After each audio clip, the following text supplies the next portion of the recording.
Mari kita berdoa. Bapa dalam sorga, terima kasih atas pengorbanan putramu yang tunggal, Tuhan kami Yesus Kristus di atas kayu salib 2000 tahun yang lalu. Bapa, tanpa pengorbanan putramu yang tunggal, tidak mungkin kami bisa diselamatkan. Tanpa pengorbanan putramu yang tunggal, tidak mungkin kami bisa ada sebagaimana kami ada saat ini. Itulah sebabnya Bapa, kami mau mendengarkan, merenungkan apa yang menjadi isi hati Bapa yang mau dicurahkan di tengah-tengah kami di ibadah Jumat Agung ini, supaya kami boleh terus mengingat, menghargai, dan menghidupi kematian Kristus dalam hidup kami. Terima kasih. Dalam nama Tuhan Yesus kami berdoa dan mengucap syukur. Amin. Shalom Lifehouse Community atau komunitas Lifehouse yang dikasihi oleh Tuhan. Happy Good Fridays. Selamat merayakan Jumat Agung. Jumat Agung adalah hari raya yang penting untuk umat Kristiani, untuk orang Kristen. Karena Jumat Agung mengingatkan kita akan korban Tuhan Yesus di atas kayu salib. Dan pesan firman Tuhan di tahun ini tentang Jumat Agung, saya ingin membagikan tentang kasih Kristus dan salib. Jumat Agung tentunya tidak bisa dipisahkan dengan salib. Dan Jumat Agung juga tidak bisa dipisahkan dengan yang namanya kasih Kristus. Saudara, ilmu pengetahuan yang begitu maju saat ini mendorong kita semua untuk bisa mengetahui banyak hal. Banyak hal sekali. Sekarang saudara mau tahu apapun, kita tinggal buka, tanya sama Mbah Google. Bahkan dalam dunia yang serba maju ini, orang juga lebih bisa, lebih berpotensi, lebih capable untuk menjadi seorang ahli atau menjadi seorang spesialis. Ya, spesialis atau ahli itu adalah orang yang tahu banyak mengenai hal yang semakin terbatas. Jadi to know more and more about less and less. Namanya ahli, dia gak mungkin ahli di banyak bidang. Contoh dokter. Pertama dokter umum. Lalu spesialis penyakit dalam. Lebih spesifik lagi, ambil jantung. Nanti jantung bisa lebih spesifik lagi. Ada yang konsultan, ada yang bedah jantung, ada yang khusus pembuluh. Tuh, lebih ahli. Jadi memang banyak orang jadi spesialis, ya. Orang tahu semakin banyak mengenai hal yang semakin terbatas. Baik tentunya untuk kita bisa belajar banyak, tahu banyak. Tapi ada satu hal yang kita tidak boleh sampai tidak tahu atau tidak boleh kita sampai tidak menjadi ahli. Yaitu kasih Kristus. Untuk mengetahui atau menjadi ahli, menjadi spesialis dalam kasih Kristus ini, saudara nggak perlu sekolah Alkitab dulu. Ambil gelar doktor, kabulator, kotor, motor, dan lain sebagainya. Ya. Tetapi kasih Kristus ini harus kita ketahui dan kita ahli dalam mengalaminya. Berkenan dengan kasih Kristus, saudara ya. Mau tidak mau kita harus mengingat salib, saudara. Dan pernahkah saudara bertanya, kenapa sih orang Kristen kok milih salib ya sebagai lambang? Kok salib yang dipilih? Biasanya kalau lambang itu kan memilih hal-hal yang gagah, hebat, dan mengagumkan. Indonesia dengan burung Garuda. Wah, keren. Amerika dengan burung elangnya. Singapura dengan singanya. Kok gak ada ya yang pilih kecoa, bekicot, lalat, nyamuk jadi lambang? Sebab yang namanya lambang biasanya tuh maunya yang hebat, yang gagah, yang mengagumkan. Makanya gak ada yang pakai lambang bekicot, nyamuk, lalat, kan enggak, saudara ya. 1 Korintus 1 ayat 23 dan 24. Tetapi kami memberitakan Kristus yang disalibkan untuk orang-orang Yahudi. Suatu batu sandungan. Jadi Kristus yang disalibkan itu untuk orang Yahudi adalah suatu batu sandungan. Dan untuk orang-orang bukan Yahudi adalah suatu kebodohan. Orang Kristen dulu diejek. Kok percaya sama Yesus yang disalib itu mah kebodohan. Untuk orang Yahudi batu sandungan. Ayat 24, tetapi untuk mereka yang dipanggil, baik orang Yahudi maupun orang bukan Yahudi, Kristus adalah apa? Kekuatan Allah dan hikmat Allah. Salib yang dipandang sebagai batu sandungan, salib yang dipandang sebagai kebodohan, tapi justru untuk orang percaya, salib adalah kekuatan dan hikmat Allah.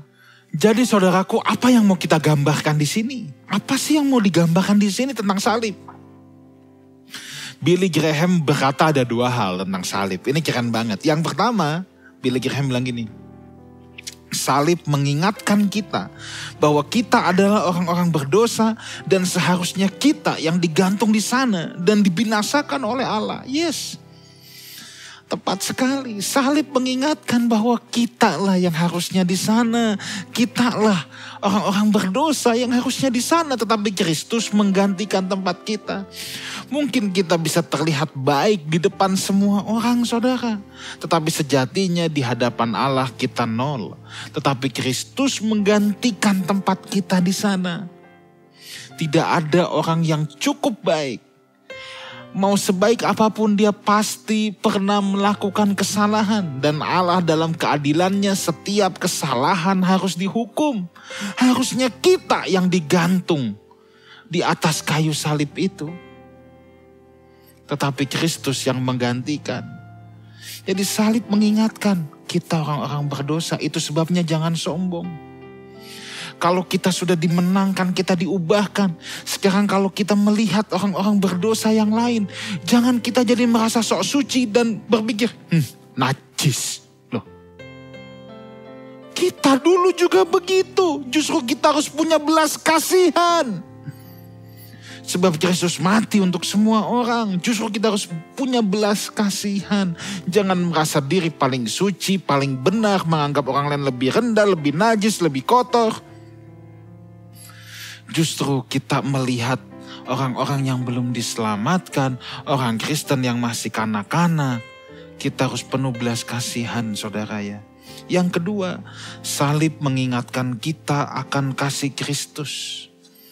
Setiap kali kita menyadari betapa kotor, betapa najis, betapa berdosanya kita.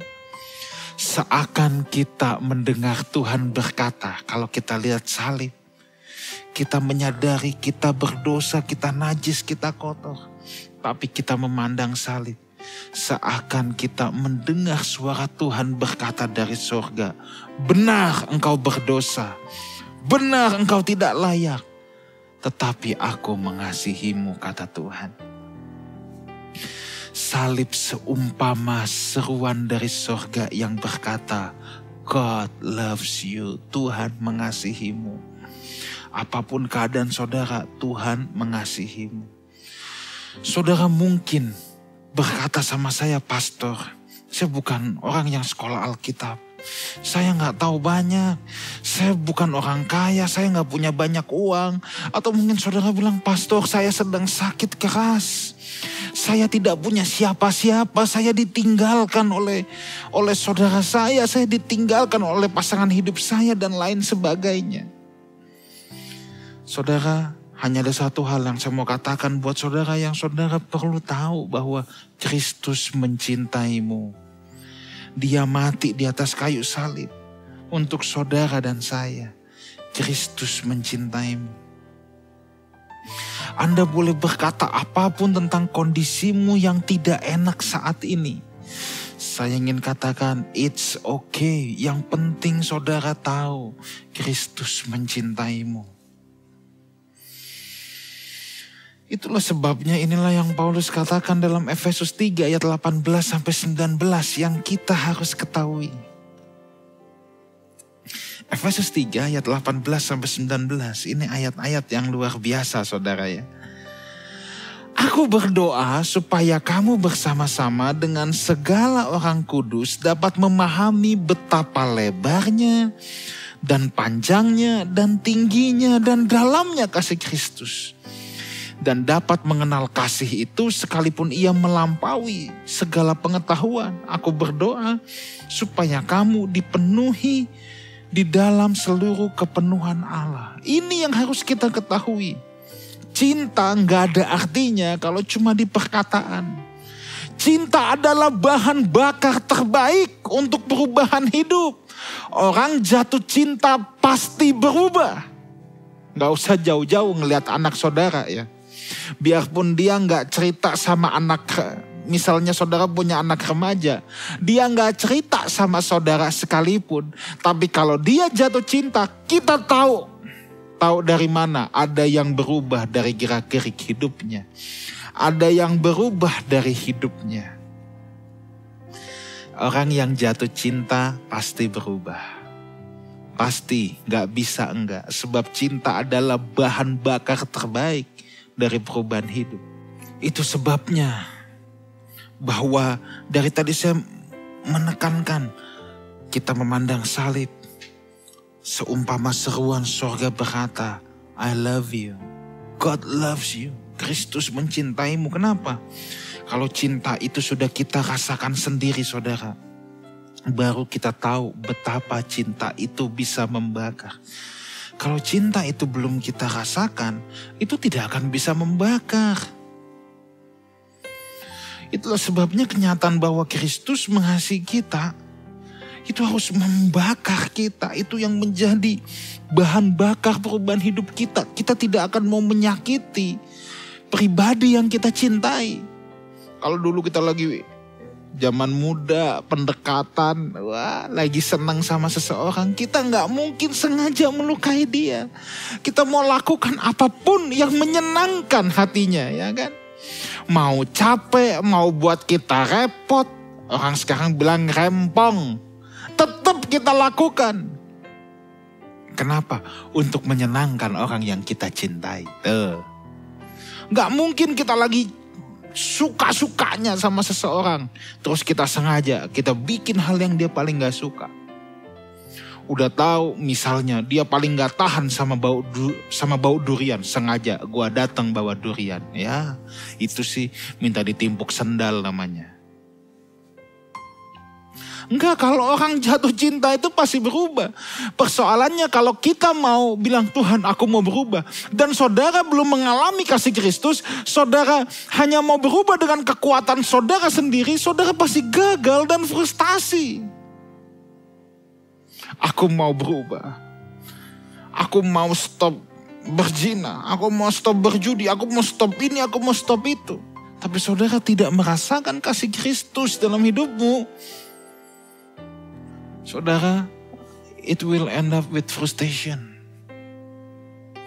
Kita coba dengan kekuatan kita sendiri, tahan 1 hari, tahan 2 hari, tahan 1 bulan, tahan 2 bulan.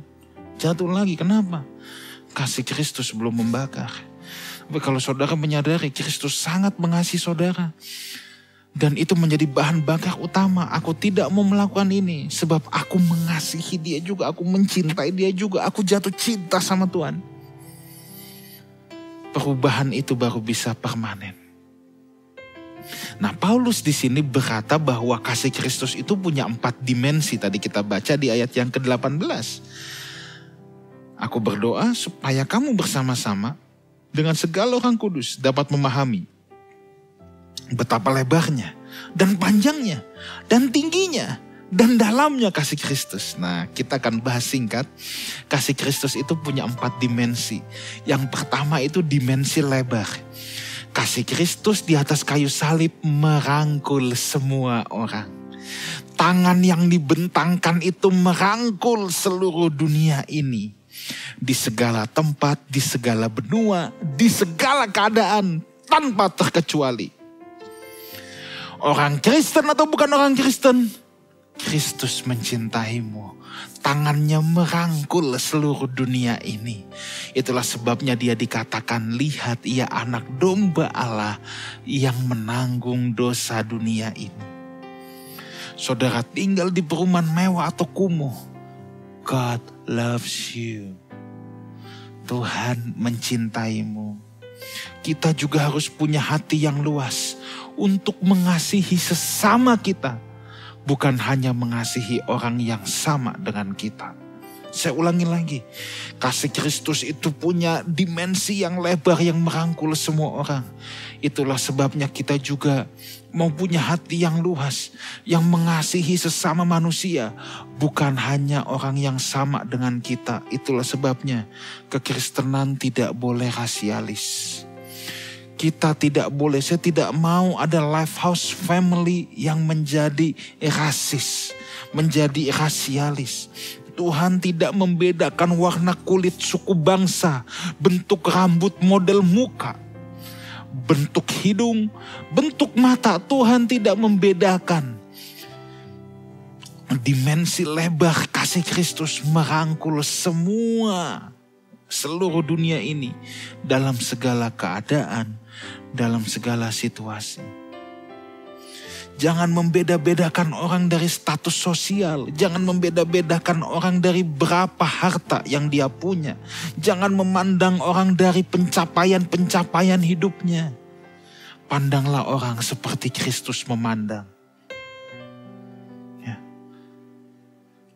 Hal ini kita harus melatih diri kita, saudara. Seringkali tanpa kita sadar, kalau orang yang kita anggap status sosialnya jauh lebih tinggi daripada kita, kita lebih ada hasrat mau nunduk-nunduk, mau melayani. Tapi kalau dia bukan siapa-siapa, dalam hati kita bisa berkata, enggak, gue injek aja juga udah bagus loh. Tuh. Yuk kita belajar punya kasih Tuhan dimensi lebar ini. Tangannya yang membentang terpaku di atas kayu salib, merangkul semua manusia tanpa membeda-bedakan. Kalau saudara telah mengalami kasih Kristus, saudara juga akan dimampukan Tuhan untuk bisa mengasihi sesama seperti Kristus mengasihi semua manusia. Dimensi yang kedua, dimensi panjang. Kasih Kristus begitu panjang sampai tidak bisa diukur lagi. Bahtera Nuh memang besar, bait Allah memang megah dan besar, tetapi tetap ada ukurannya. Setiap negara itu punya batasan, ya. Mau negara gede kecil punya batasan. Sebesar-besarnya RRC Tiongkok, sebesar-besarnya Indonesia, Amerika, tetap punya batasan. Hanya kasih Kristus yang tidak memiliki batas. Itu sebabnya kasihnya melampaui segala pengetahuan, tadi Paulus bilang. Dengar baik ini penting sekali. Tidak ada yang terlalu kecil yang luput dari kasih Kristus. Dan tidak ada yang terlalu besar yang tidak dicakup oleh kasih Kristus. Tidak ada yang terlalu kecil untuk luput dari kasih Kristus. Dan tidak ada yang terlalu besar yang tidak bisa dicakup oleh kasih Kristus. Mungkin saudara berkata, pastor, saya punya penyakit mematikan. Apakah kasih Kristus masih bisa saya rasakan? Mungkin saudara bilang, pastor, saya punya persoalan yang begitu berat. Apakah kasih Kristus bisa mengatasinya? Mungkin saudara bilang sama saya, pastor, saya menyimpan dosa yang begitu hebat. Apakah kasih Kristus dapat mengampuni saya? Jawaban saya sederhana. Firman Tuhan berkata, tidak ada yang dapat melampaui kasih Kristus. Apapun keberadaan saudara, tidak ada yang dapat melampaui kasih Kristus. Dimensi yang ketiga, dimensi tinggi, saudara. Ya, jadi tadi yang pertama lebar, panjang. Yang ketiga, dimensi tinggi. Kasih Kristus begitu tinggi sampai ia menggapai tahta Allah. Kasih Kristus begitu tinggi sampai ia menggapai tahta Allah. Sehebat-hebatnya manusia mencapai luar angkasa, Mau bisa ke bulan, ke Mars. Ke bulan aja banyak kontroversinya. Katanya itu cuma foto di studio. Saya gak mau terlibat dalam teori konspirasi. Tetapi saya cuma mau bilang begini. Hanya kasih Kristus yang bisa menggapai tata Allah. Sekalipun manusia mungkin satu kali nanti, mungkin dengan teknologinya bisa menggapai Jupiter. Tetap tidak bisa menggapai tata Allah kalau tidak dengan kasih Kristus. Mungkin manusia bisa keluar dari galaksi Bima Sakti, tetap tidak bisa sampai kepada tahta Allah kalau bukan kasih Kristus. Hanya Kristus yang dapat membuka pintu sorga dan hati Bapa. Itulah sebabnya dia berkata, aku jalan, kebenaran dan hidup. Tidak ada seorang pun bisa sampai kepada Bapa tanpa melalui aku. Hanya dia saja jalannya. Tidak ada orang yang bisa menggapai Bapa kalau Kristus tidak mati di kayu salib, membangun jembatan. Manusia mengikuti cara hidupnya, manusia mengikuti jejak hidupnya sampai bisa kepada Bapa. Sekarang kalau kita menyadari bahwa kasih Kristus begitu tinggi sampai menggapai tata Allah. Saudara dan saya, Lifehouse Community, Lifehouse Family, punya tanggung jawab untuk menjadi jembatan. Supaya orang-orang yang belum melihat jalan itu bisa melihatnya. Supaya orang-orang yang belum melihat jalan itu bisa melihatnya. Yesus secara fisik tidak ada di bumi ini. Tetapi kita sekarang jadi perwakilannya. Jadi duta-duta besarnya. Kalau dengan bahasa Paulus, kamu adalah surat Kristus yang terbuka. Yesus secara fisik memang tidak ada. Tapi kita duta-dutanya. Orang ngelihat kita harus bisa ngelihat Kristus. Kita yang mewakili Kristus yang ada di bumi ini. Dimensi yang keempat, dimensi dalam. Saudara, kita bisa jatuh ke jurang dosa yang begitu dalam. Kita bisa jatuh terpuruk dalam berbagai kesulitan dan penderitaan. Masih adakah yang bisa mengangkat kita dari itu semua? Jawaban saya hanya satu. Kasih Kristus bisa mengangkatnya. Sebab sedalam-dalamnya kita terperoksok. Sedalam-dalamnya kita terjatuh baik dalam dosa maupun dalam kesulitan hidup, dalam apapun. Tetap lebih dalam kasih Kristus. Kasih Kristus lebih dalam, makanya Roma 11 ayat 33. Paulus bilang gini, oh alangkah dalamnya kekayaan hikmat dan pengetahuan Allah. Sungguh tak terselidiki keputusan-keputusannya. Dan sungguh tak terselami jalan-jalannya. Jalan Kristus itu atau kasihnya itu sangat dalam. Melebihi semua kegagalan kita. Melebihi semua keterpurukan kita. Kasih Kristus lebih dalam. Dan bukan hanya itu saja. Dia memberikan keputusan-keputusan yang mungkin kadangkala kita belum mengerti, saudara. Dan Tuhan akan menunjukkan jalan-jalan yang Alkitab katakan tidak terselami.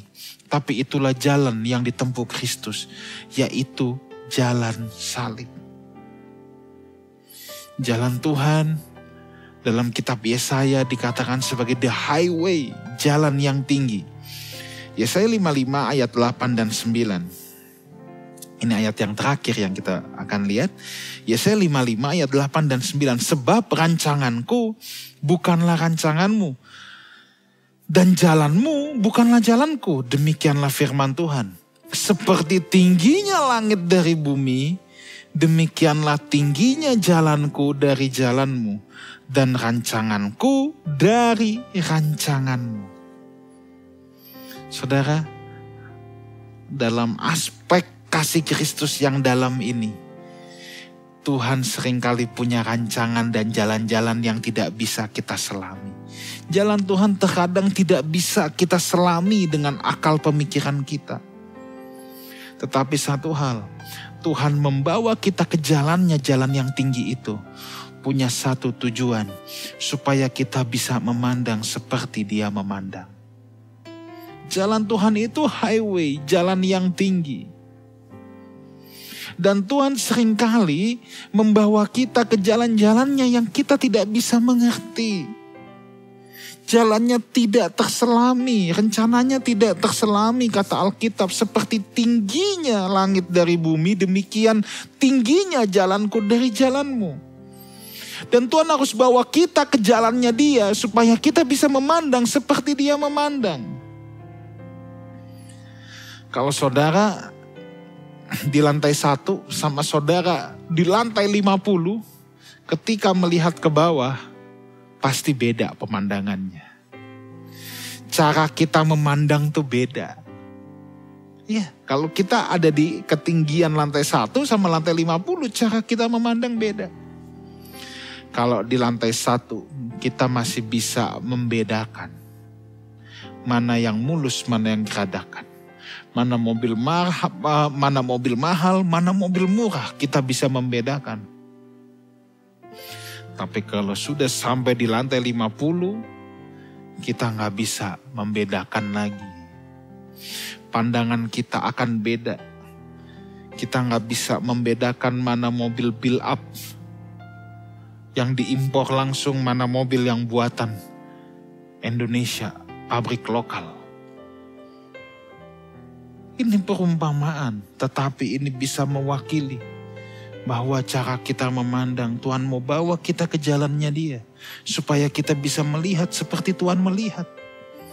Seringkali kita terlalu gampang, tadi yang saya katakan, kita membeda-bedakan orang tadi. Karena kita tidak menggunakan matanya Tuhan. Kita tidak memandang seperti Tuhan memandang. Kenapa? Seringkali banyak orang masih begitu mencintai dunia ini. Sebab dia belum memandang seperti Tuhan memandang. Kenapa kita masih membeda-bedakan manusia? Karena kita masih memandang dengan cara pandang kita. Itulah sebabnya Tuhan mengajak kita untuk berjalan di jalannya. Dan untuk mencapai jalan yang tinggi, harus ditempuh yang namanya ini, jalan salib. Saudara, kasih Kristus tidak cukup untuk dipahami. Kasih Kristus harus dialami dan membakar hidup kita. Satu hal yang saudara harus tahu. Dari tadi saya katakan, kasih Kristus, kasih Kristus, kasih Kristus. Yes, kasih Kristus menerima kita apa adanya. Tetapi kasih Kristus juga tidak membiarkan kita apa adanya. Saya ulangi lagi. Kasih Kristus menerima saudara dan saya apa adanya. Tetapi kasih Kristus tidak membiarkan kita apa adanya. Saudara, kalau kita punya anak, dia berbuat kesalahan fatal. Sebagai orang tua, saya yakin saudara bisa mengampuninya. Kenapa? Karena kasih saudara lebih besar daripada kesalahannya. Tapi dia bikin fatal banget. Bikin harta benda saudara ludes. Tetap kasih orang tua secara umum ya, secara general. Tetap lebih besar saudara. Tetapi orang tua yang baik tidak membiarkan anaknya apa adanya. Seperti perumpamaan anak yang hilang. Dia sudah pergi kurang ajar, memboroskan harta warisan, ambil duluan. Dia jatuh terperoksok. Tetapi ketika dia pulang, kasih bapaknya lebih besar daripada keterpurukan si bungsu. Tetapi bapak tidak membiarkan dia apa adanya. Bapak pakaikan jubah, itu jubah melambangkan identitas. Bapak tidak mau membiarkan si anak, si bungsu tetap dalam kondisinya. Ya betul dia gagal, betul dia jatuh. Kasihnya menerima, sedalam-dalamnya dia jatuh. Lebih dalam kasih bapaknya. Tapi bapak yang mengasihinya, bapak yang tidak membiarkan si bungsu apa adanya. Tuhan menerima kita, tapi Tuhan tidak membiarkan kita apa adanya. Tuhan proses kita. Khotbah saya yang lalu, Tuhan sekolahkan kita, Tuhan bentuk kita, supaya kita dijadikan sesuai gambaran anaknya. Saudara, jangan senang cuman sekedar merasa dekat salib.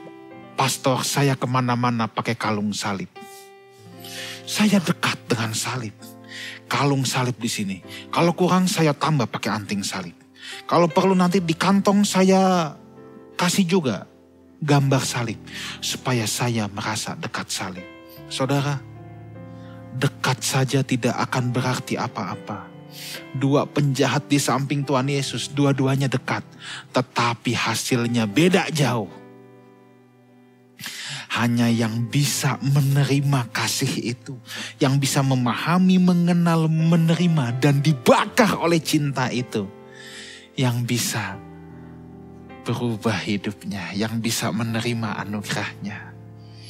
Jangan hanya merasa aku dekat dengan salib. Salib itu harus bisa sampai membakar hidup saudara. Cintanya harus bisa membakar hidup saudara. Itulah yang dialami oleh Rasul Paulus. Sampai pada akhirnya dia bisa berkata, segala sesuatu yang dulu aku anggap keuntungan, sekarang aku anggap rugi karena pengenalanku akan dia. Paulus telah bukan hanya dekat dengan salib, bukan hanya bertemu dengan salib, tetapi kasih Kristus sudah membakar hidupnya. Saya berdoa, Lifehouse Community, Lifehouse Family, biarlah kasih Kristus menjadi bahan bakar yang paling utama dalam perubahan hidup kita. Jatuh cintalah dengan Tuhan. Jangan sampai jatuh cinta kepada hal lain sebelum saudara jatuh cinta sama Tuhan. Kalau saudara terlanjur jatuh cinta sama hal yang lain sebelum saudara jatuh cinta dengan Tuhan, Tuhan pasti dikalahkan. Tapi jatuh cintalah dengan Tuhan. Sadarilah, Tuhan mengasihi kita semua sejak kita masih berdosa. Jangan sia-siakan pengorbanan dia di atas kayu salib. God loves you so much. Tuhan sangat mengasihimu. Tuhan menerima keadaan setiap kita. Tetapi Tuhan tidak akan membiarkan kita seperti keadaan kita sekarang. Ia akan mengubah kita terus supaya kita layak menjadi mempelainya, menyongsong kedatangannya yang kedua kali. Mari kita siapkan hati kita masuk ke dalam perjamuan Tuhan, saudara.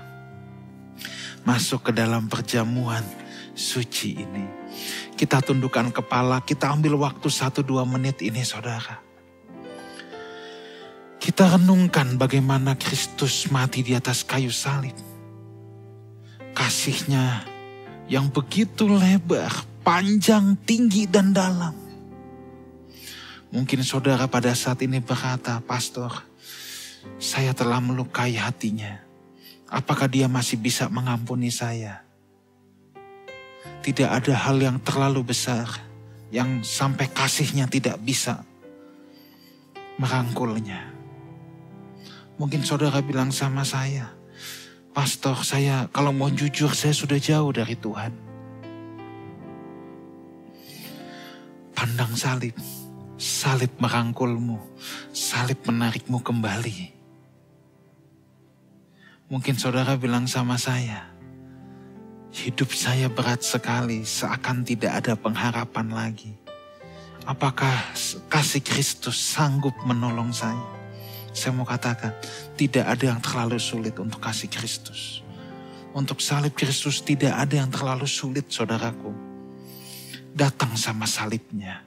Datang sama salibnya. Bapa, kami bersyukur untuk pengorbanan putramu yang tunggal di atas kayu salib.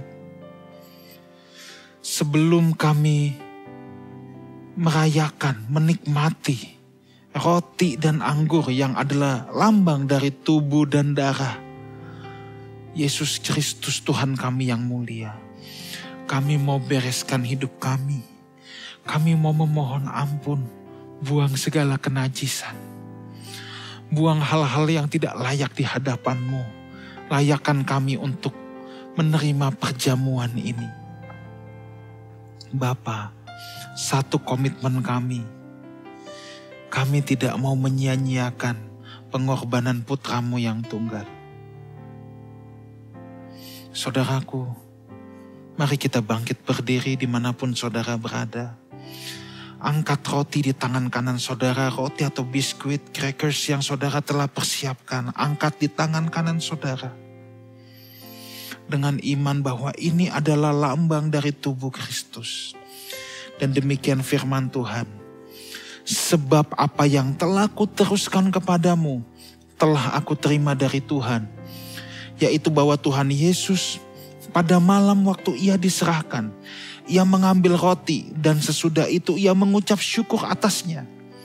Ia memecah-mecahkannya dan berkata, inilah tubuhku yang diserahkan bagi kamu. Perbuatlah ini menjadi peringatan akan aku. Bukankah roti yang kita pegang di tangan kanan kita ini adalah lambang dari tubuh Kristus? Mari kita makan bersama di dalam nama Tuhan Yesus.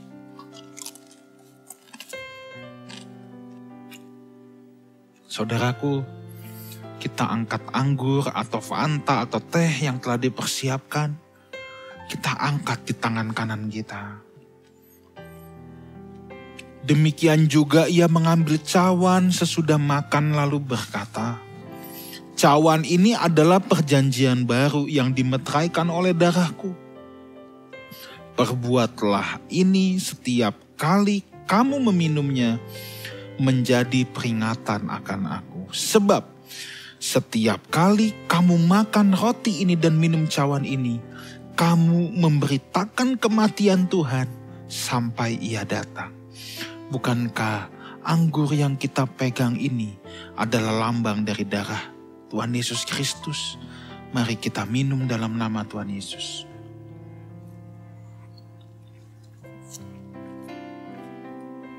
Kita ucapkan syukur kita angkat kedua belah tangan kita dan kita akhiri ibadah ini. Kami bersyukur untuk pengorbanan putramu yang tunggal di atas kayu salib. Salib yang membereskan masalah dosa kami. Salib yang membereskan segala kutuk-kutuk kami. Salib yang menyembuhkan kami baik secara rohani maupun secara jasmani. Salib yang membebaskan kami. Salib yang memberikan kami kemerdekaan. Hamba-Mu berdoa Tuhan, bakar setiap anak-anak-Mu. Bakar setiap anak-anak-Mu dengan kuasa salib-Mu, dengan kasih Kristus. Biar kasih Kristus menjadi bahan bakar paling utama untuk kami bisa berubah dan berkomitmen hidup untuk menyenangkan hati Tuhan. Bukan dengan kuat gagah kami, bukan dengan kehebatan kami, tetapi karena Kristus yang telah berkorban terlebih dahulu mengasihi kami. Dan sekarang terimalah berkat Tuhan. Kiranya Tuhan memberkati setiap saudara, Tuhan memberkati keluargamu, Tuhan memberkati keluar masukmu, Tuhan memberkati apapun yang engkau lakukan. Sebab engkau lakukan untuk kemuliaan namanya saja. Dan kiranya berkat dari Allah Bapa, cinta kasih karunia dari Tuhan kita Yesus Kristus, dan persekutuan yang indah dan yang manis dengan Roh Kudus menyertai saudara dan saya. Sampai Maranatha kita terus memberitakan kematian Tuhan. Sampai dia menjemput kita di awan-awan permai. Orang-orang yang hidup sepadanan dengan kebenaran Injilnya. Sama-sama kita katakan, amin. Happy Good Friday. God bless you all.